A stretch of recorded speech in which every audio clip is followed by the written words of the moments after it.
What's going on, guys? Alex here and welcome to Monster Motors.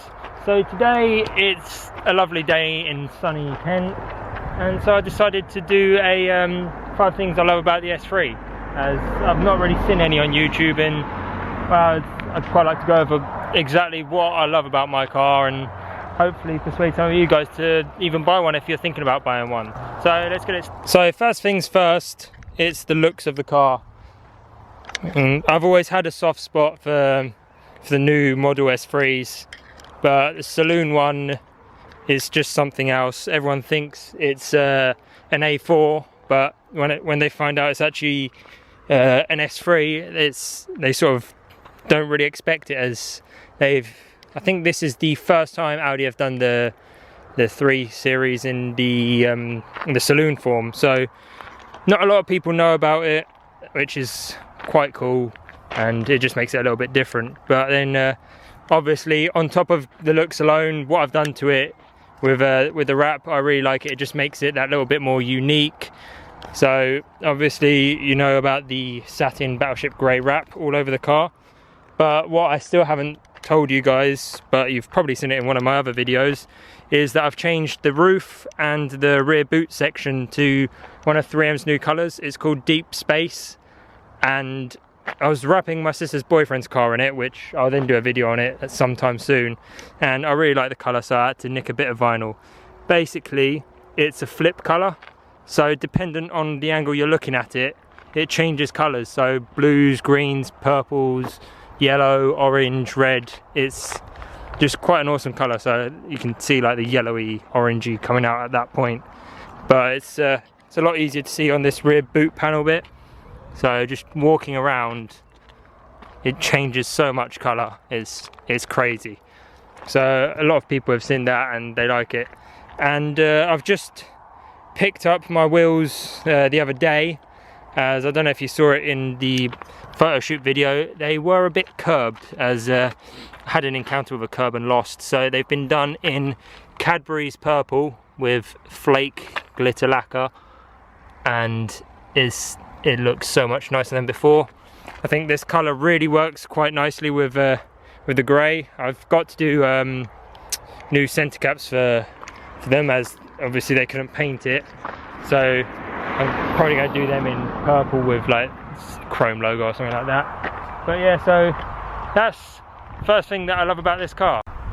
The second thing, it sort of links in with the first thing, but the fact that it's a saloon, I love that, just because they're not as common as the hatchback form. So all the other S3s that I've always seen, they've always been hatchbacks rather than saloons. I've seen the odd few, but not too many, so I quite like it. It's just gives it a little bit more of a special feeling, just knowing that there's not as many saloons out there as there are hatches. So when you do see another one, you know it's something special. So on to point number 3. So point number 3 for me has to be the sound of the car.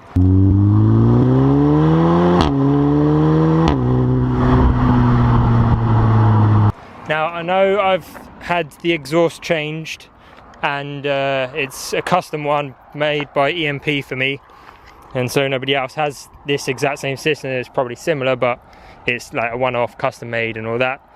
But it's just the way that the car sounds. I mean, the exhaust has enhanced it more, so it sounds exactly like what I wanted it to, but it's just like the farts on upshifts, and like it's starting to crack and bang a bit more on the upshifts now that it's sort of, the new exhaust is sort of bedded in, and I really like that. And for me it sounds great. It's exactly what it is. I class it as a sports car. I mean, it's almost 400 horsepower, so you know, you got to class it as that. And for me, it sounds perfect for what it is. I didn't want it to be obnoxiously loud or any of that, as I think that's more suited towards supercars. I've done it with my old Fiesta. It was stupidly loud. I mean, it sounded great, but people hear this noise coming and they're like expecting something a lot more sort of bigger and better than a small little 1.6 litre Fiesta. But hey, I've learned from my mistakes. I've gone with this now. I'm so happy, and yeah, I would recommend it to everyone and anyone And if you do need an exhaust in, go to EMP. They know what they're doing. They'll make you whatever you want, and yeah, the work is just top notch. So point number 4 is actually the interior. Now the guy that spec'd this, as I bought it second hand, it was 3 months old with 3,000 miles on it. But the guy that spec'd it, he went for the super sport seats and the upgraded sound system and all that sort of stuff. And he done a great job in doing that, as these seats are so comfy. I've done so many trips down to Europe and all that sort of stuff. So I've done the Rico Rally last year. I've driven down to Italy about 4 times now, and they're comfy. I do the drive all in one go, no complaints, comfy as hell, and I just love it. And then obviously you've got the interior, and I just like, it's just a clean sort of gauge setup and all that. And the sound system, well, the multimedia infotainment system, there's nothing wrong with it. I mean, you got your sat nav, you can control your phone, you got the radio, you got your own you got your CD player, SD card, which is what I do. So down in here we've got the multimedia center, so that's where you put your CDs in. This here is the SD card for the sat nav, and this here is the SD card with all my music on it. And basically I just have all of my music in here in all my playlists, so it's just nice and easy to work with. Whenever I need to update the music, just take it out, go into the computer, put the new songs on it, job done, plug it back in, and away you go. You can't really get much easier than that. The 5th and final point is this.